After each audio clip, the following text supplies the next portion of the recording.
रंभा कामवाली। सुबह के 8 बज रहे थे और नीता के घर पर छाया हुआ था हंगामा। कहीं कोई शोर कर रहा था, कहीं कोई वैसे। ये शोरगुल सिर्फ घर के अंदर ही नहीं, घर के बाहर भी हो रहा था। बालकनी में बैठा कौवा भी काऊ काऊ करके इस शोरगुल में अपनी भागीदारी दे रहा था। मम्मा देखो, मेरा दोस्त आ गया, उसे भूख लगी है, उसके लिए रोटी दो ना। भगवान, खा जाओ तुम सब मुझे।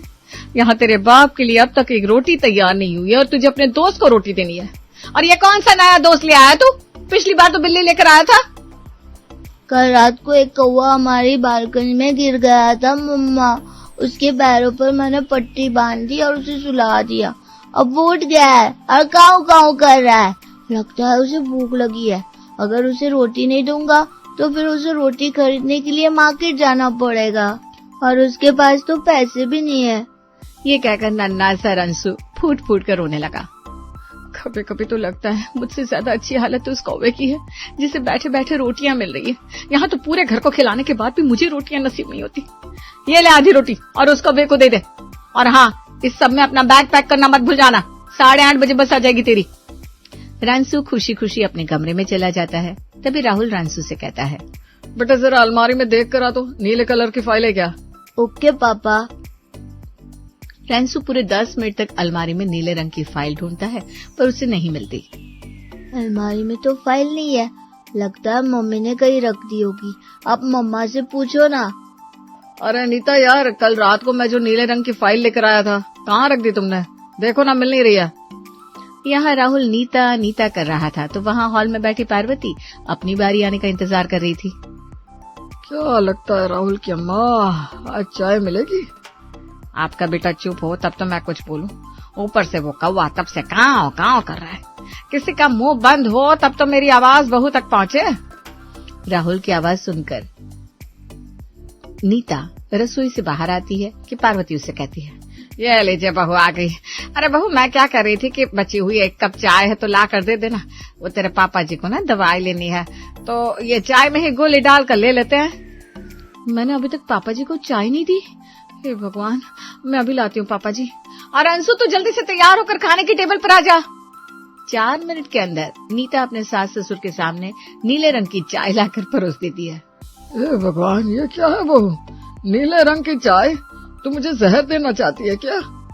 अरे ये क्या है, नीले रंग की चाय? नीले रंग की चाय ले आई मैं। मम्मी जी, वो आज रंशु को क्रिकेट क्लास जाना था ना, तो उसकी व्हाइट ड्रेस बाल्टी में भिगोई थी मैंने। उसमें नील डालनी थी और उसी वक्त इन्होंने नीले रंग की फाइल मांग ली और आपने चाय। तो लगता है हड़बड़ी में मैंने दूध में ना चीनी की जगह नील ही डाल दी। बस हो गया, ये तो होना ही था। मैंने तो पहले ही कहा था 50 काम एक साथ करोगी तो यही होगा ना। कितनी बार बोलता हूँ मम्मी इसे कि काम वाली रख लो, पर नहीं, मैडम को काम वाली रखनी नहीं है। अरे गिनकर घर में 5 लोग हैं, 5 लोगों में काम वाली रखना, आप ही बताइए मम्मी जी, अच्छा लगता है क्या? और कौन सा काम वाली 500-600 में रुक जाएगी, अच्छी खासी मोटी रकम लेकर जाएगी। बोलना तो नहीं चाहिए बहू, पर भले ही काम वाली मोटी रकम लेकर जाए, पर कम से कम हम जिंदा तो रहेंगे। वरना तो इस तरह हमें नील डाली हुई चाय पिलाती रही तो हमारे बदन को नीला पड़ते वक्त नहीं लगेगा। सही कहा ना राहुल की अम्मा? और नहीं तो क्या, ठीक कह रहे तेरे पापा जी। बहू, एक काम वाली रख लेते हैं। रख लीजिए काम वाली, मैं अभी रसोई में नहीं जाऊंगी। और हर बार की तरह इस बार भी जैसे ही काम वाली के आने की बात छिड़ती है, नीता मुंह सुजाकर बैठ जाती है। सुबह से दोपहर हो जाती है, दोपहर से रात। सभी खाने की टेबल पर बैठे खाने का इंतजार करते रहते हैं, पर नीता अपने कमरे से बाहर ही नहीं आती। इसकी तो अलग ही नौटंकी चलती रहती है मम्मी। हफ्ते में 2 बार तो काम वाली को लेकर ये झड़प कर लेती है, जिस कारण हमें बाहर खाना पड़ता है। महीने में 8 बार बाहर का खाना, इतने में तो काम वाली की तनख्वाह निकल जाए, पर तुम्हारी बहू को समझाए कौन? पूरा परिवार बाहर खाना खाने चला जाता है। रात के 11 बजे दरवाजे की घंटी बजती है। नीता जाकर दरवाजा खोलती है। देख लिया मम्मी जी, अभी तो काम वाली आई भी नहीं कि आपको रेस्टोरेंट जाकर खाना पड़ रहा है। अगर काम वाली आ जाएगी तो फिर सोचिए क्या होगा। इसीलिए कहती हूँ मत रखी काम वाली, मैं हूँ ना, सब कर लूंगी। हाँ भाई हाँ। अगली सुबह से फिर वही भाग दौड़। तैयार होकर राहुल अपने ऑफिस पहुंचता है, जहाँ उसका कलीग सुमित उससे कहता है, सुनना भाई, मुझे तेरी एक हेल्प चाहिए। वो ना 15 दिनों के लिए मैंने ऑफिस से छुट्टी ली है। मैं और मेरी वाइफ हॉलीडे पर जा रहे हैं। इस महीने ऑलरेडी मेरे बहुत खर्च हो चुके हैं सुमित, मैं हेल्प नहीं कर पाऊंगा। अरे भाई मुझे बात तो पूरी करने दे, मैं तुझसे पैसे नहीं मांग रहा हूँ। वो क्या है ना, अगर मैं और मेरी वाइफ घर पर नहीं रहेंगे तो उन 15 दिनों में मेरी काम वाली को भी छुट्टी मिल जाएगी। अब ऐसे में पता नहीं वो कौन सा नया काम ढूंढ ले या मेरा कौन सा पड़ोसी उसे काम पर रख ले। उसके बाद फिर कहाँ वो मेरे घर पर फुल टाइम काम कर पाएगी। इसलिए मैं चाहता हूँ कि 15 दिनों के लिए तू मेरे काम वाले को अपने पास रख ले। क्या? हाँ भाई, ऐसे भी इन 15 दिनों के पैसे तो वो लेगी ही। इससे बेटर है तू अपने घर पर उसे काम पर रख ले। बाकी जो पैसों की बात होगी वो बाद में आपस में समझ लेंगे। राहुल को सुमित की बात बहुत सही लगती है। ये तो अच्छा है, फ्री में काम वाली आ रही है तो नीता कुछ कहेगी भी नहीं। और हो सकता है इन 15 दिनों में नीता को ये समझ में आ जाए कि काम वाली का घर पर होना कितना जरूरी होता है, तो ये फ्यूचर में काम वाली रखने के लिए राजी भी हो जाएगी। ठीक है भाई, मुझे कोई दिक्कत नहीं है, आखिर एक दोस्त ही तो दोस्त के काम आता है। और अगले सोमवार ही रंभा पहुंच जाती है राहुल के घर। अरे कोई है कि नहीं यहाँ? बताओ तो, पैसे बचाने के लिए कैसे सुनसान घर में भेज दिया सुमित भैया ने मुझे, जहाँ न कोई देखने वाला है न कोई सुनने वाला। कहीं ऐसे में कोई मेरा फायदा न उठा ले। तभी अपने कमरे से पार्वती बाहर आती है। क्या बोल रही है तू? कोई तेरा फायदा क्यों उठाएगा? और है कौन तू? हमारे घर आकर क्यों खड़ी हो गई? तभी दरवाजे से राहुल अंदर आता है। अरे मम्मी क्या बोल रही हैं आप? मैंने बताया था ना वो रंभा काम वाली। बोलना तो नहीं चाहिए राहुल जी, पर आजकल काम वालियों को हाउस हेल्प कहा जाता है। मैं तो आपके घर को पूरा करने आई हूँ, काम वाली बने मेरी दुश्मन। अच्छा, तू है क्या बेटा? मैंने पहचाना नहीं। क्या राहुल बेचारे को तूने अकेला अंदर भेज दिया? साथ में आना चाहिए था ना। देख कैसे डर गई है बेचारी। वो बेटा हम सब ना आराम कर रहे थे, दोपहर का वक्त है ना। तू बैठ, मैं अभी तेरे लिए पानी लेकर आती हूँ। पार्वती फौरन अपने कमरे में जाकर अपनी साड़ी ठीक करती है, महेश को जगाती है, नीता को बुलाती है और पूरा घर एक साथ रंभा के सामने इकट्ठा हो जाता है। देख ले बेटा, इतने लोग हैं, इतने लोगों का काम करना है तुझे। झाड़ू पोछा बर्तन और खाने पीने का वही सब काम जो तू सुमित बेटा के यहाँ करती थी ना, उससे हमारी बात हो गई है। वो भी अपना ही बच्चा है। आप बस मुझे ये बता दीजिए कि किचन कहाँ है आंटी जी और बाथरूम कहाँ है, बाकी रंभा सब कुछ कर लेगी। एक बार मैं जाकर सारे कमरे देख लेती हूँ, कितने बड़े बड़े कमरे हैं। वो क्या है ना, टाइम मैनेजमेंट भी तो जरूरी है। शाम में 1 घंटा मुझे योगा क्लास भी तो जाना होता है। आप योगा क्लास भी जाती हैं? मतलब देखकर ही लगता है योगा किया हुआ है शरीर आपका। वो यहाँ योगा करने नहीं, बर्तन साफ करने आई है। आप जाइए कमरे में। घर के एक एक कोने को अच्छी तरह देखने के बाद रंभा खुद ही काम पर लग जाती है। वो सबसे पहले महेश और पार्वती के कमरे के सारे गंदे कपड़े, चद्दर, पिलो कवर निकाल कर धोने डालती है। उसके बाद नीता के कमरे में जाती है और उसकी अलमारी को साफ कर एडजस्ट कर देती है। रांसू के बैग को रेडी कर देती है और फिर आ जाती है रसोई में। बड़ी देर कर दी रसोई में आने में रंभा। वो तो आप अभी कह रही है ना भाभी, एक बार घर का चक्कर लगा लेंगे फिर ऐसा नहीं कहेंगी। मैं कितनी भी देर से काम शुरू करूं, मेरा काम ना हवा की तेजी से होता है। फटाफट रंभा गूंदे हुए आटे की रोटियां सेकनी शुरू करती है। एक तरफ सब्जी में छौंक लगा देती है और मिक्सचर में चटनी पीसकर डिनर तैयार कर टेबल पर परोस भी देती है। ये खट्टी मीठी चटनी कितनी टेस्टी है मम्मा। हाँ बहू, आज तो खाने में अलग ही स्वाद लग रहा है। मतलब बड़े दिनों बाद खाना परफेक्ट बना है, वरना कभी नमक कम हो जाता था, कभी ज्यादा।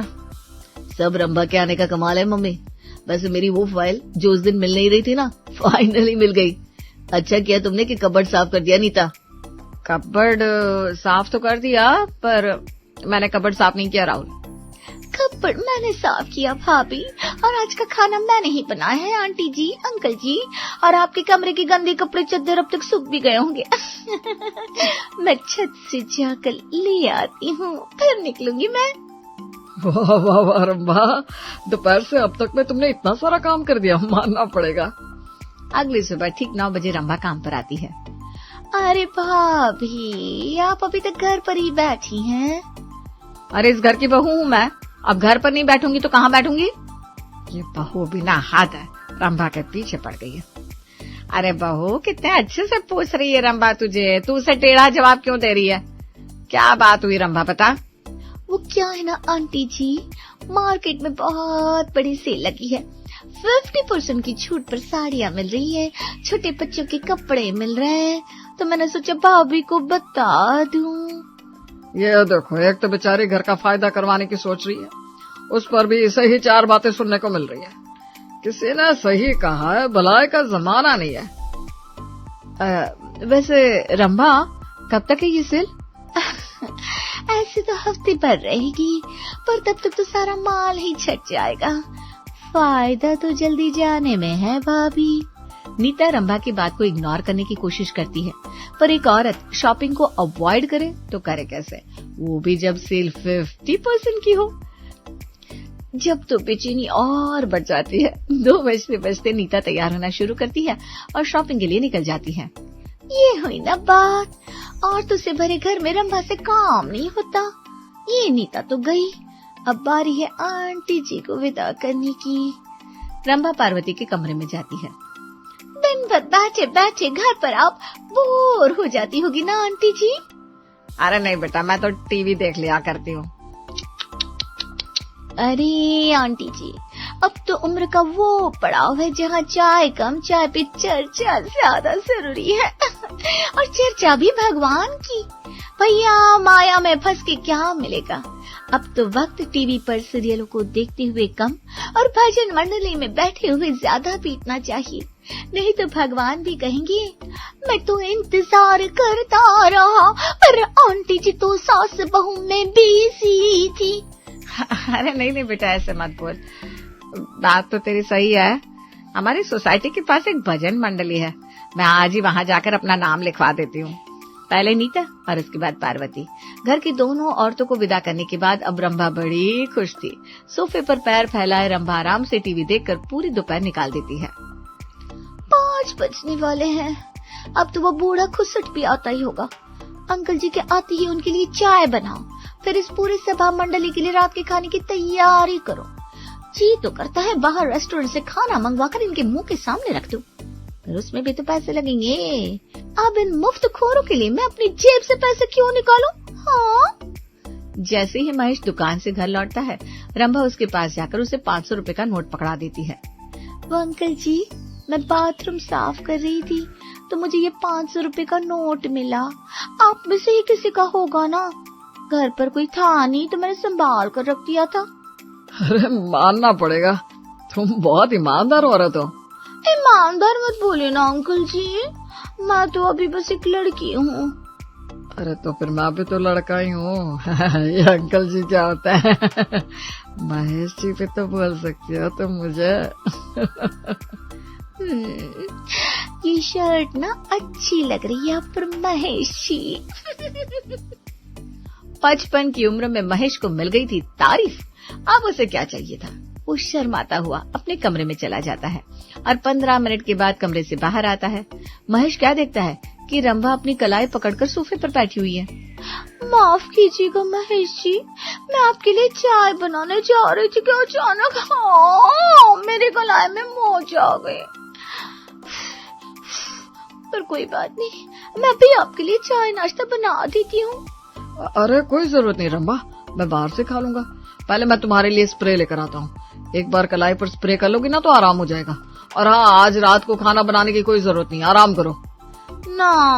आंटी जी आएंगी तो नाराज हो जाएंगी ना महेश जी, ऐसे में बिना काम के सभी के सामने बैठी रहूंगी तो। अरे तो मत बैठो ना, जाओ तुम अपने घर, मैं तुम्हें छुट्टी देता हूँ। बस क्या था, रंभा का जादू चल गया, उसे मिल गई छुट्टी। अब वो आए दिन इसी तरह घर की औरतों को किसी न किसी बहाने घर से बाहर भेज दिया करती। तेल की कटोरी लिए रंभा राहुल के कमरे में जाती है। मानना पड़ेगा राहुल जी, इतनी मेहनत करती हैं आप। इतनी मेहनत तो शायद ही कोई मर्द करता होगा, वरना भाभी का क्या है, आजकल तो आए दिन भाभी बाहर रहती हैं। रंसू को स्कूल से लाना, ट्यूशन लेकर जाना, अपना ऑफिस संभालना, अपने माँ बाप का ख्याल रखना, इतना कुछ करना कोई आसान काम थोड़ी ना है। भगवान आप जैसा पति सभी को दे। वो तो सच है रंभा, पर इस घर में मेरी कोई कदर करे तब ना। मैं तो करती हूँ ना राहुल जी, तभी तो आपकी सारी फाइलें संभाल कर रखती हूँ ताकि ढूंढने में आपका वक्त जाया ना हो। और इस तरह रंभा अपनी प्यारी प्यारी बातों में राहुल को फंसाने लगती है। रंभा दिखने में तो खूबसूरत थी ही, जो भी उसे देखता उसके जाल में फंस ही जाता। राहुल से बात करती हुई रंभा उसके पैरों में तेल लगाने लगती है। मेरी गर्दन, ये भगवान, पता नहीं शरीर को क्या हो गया है। कभी कोई हड्डी घसक जाती है, कभी कोई घट्टी। कुछ ज्यादा सीरियस हो गया क्या रंभा? डॉक्टर के पास चले क्या? नहीं राहुल जी, वो ना जब मैं ज्यादा काम कर लेती हूँ तो ऐसा हो जाता है। एक बार घर जाकर कंधे की अच्छी से मालिश कर लूंगी ना तो सारा दर्द गायब हो जाएगा।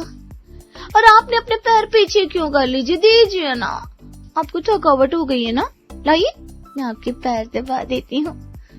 अरे तुम इस वक्त मेरी फिक्र छोड़ो और ये तेल की कटोरी मुझे दो, मैं कर देता हूँ तुम्हारे कंधे की मालिश। वैसे भी कितने काम किए हैं सुबह से तुमने, और मालिश के बाद ना आराम से अपने घर चली जाना। ना राहुल जी, ऐसे कैसे, कितने सारे काम पड़े हैं। अरे तुम आराम से अपने घर जाओ, सारा काम मैं कर दूंगा बस।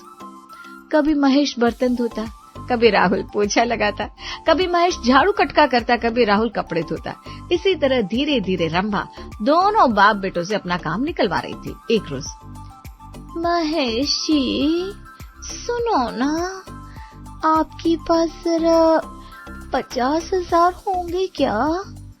अरे ये क्या मजाक है रंभा, अभी 4 दिन पहले ही मैंने तुम्हें 8,000 रुपए दिए थे और राहुल बता रहा था कि तुमने उससे 5,000 रुपए लिए हैं।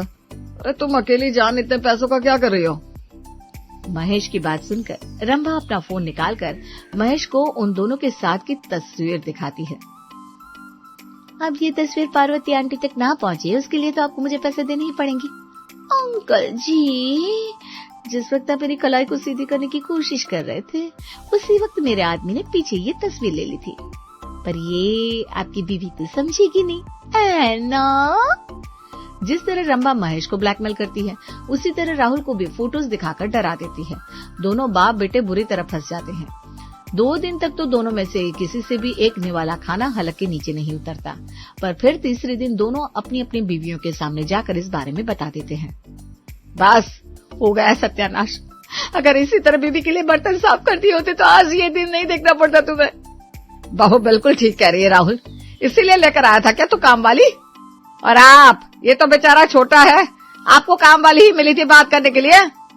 मैं जिंदगी भर आपकी गुलामी करने को तैयार हूँ राहुल की अम्मा, पर प्लीज मुझे बचा लीजिए। प्लीज नीता, हमारी इज्जत बचा लो। और अगली सुबह जैसे ही रंभा नीता के ससुराल पहुंचती है, दोनों सास बहू उस पर धावा बोल देती हैं। शायद तुम्हें पता नहीं है रंभा कि हमारे घर में कैमरे लगे हुए हैं। यूं तो मुझे कैमरा देखने की जरूरत पड़ती नहीं, पर कल ना यूं ही बैठे बैठे मैंने कैमरा ऑन कर लिया और तुम्हारी सारी पोल पट्टी मेरी आंखों के सामने आ गई। ये क्या बकवास कर रही हैं आप? बकवास ये नहीं कर रही बेटा, बकवास तो अभी तेरे साथ करेंगे पुलिस वाले, जब तुझे पीटते पीटते हवालात में भर देंगे। हमने सब देख लिया है कैसे तूने राहुल और राहुल के पापा की अपनी साथ वाली तस्वीरें ली, कैसे तू उनसे काम करवाती थी और उनके बटुआ से पैसे निकालती थी। जितने भी पैसे घर से तूने लिए हैं सब यहाँ शांति से टेबल पर रख दे और वापस से सुमित के घर लौट जा, वरना ये बात हमने थाने में बता दी तो दिक्कत हो जाएगी। आज पूरे 15 दिन हो गए आंटी जी, सुमित भैया भी आती होंगे, चलती हूँ, राम राम। दोनों सास बहू की जोड़ी ऐसा कमाल करती है कि रंभा को दुम दबाकर भागना ही पड़ता है, और सजा के तौर पर दोनों बाप बेटों को रंभा की ड्यूटी मिल जाती है।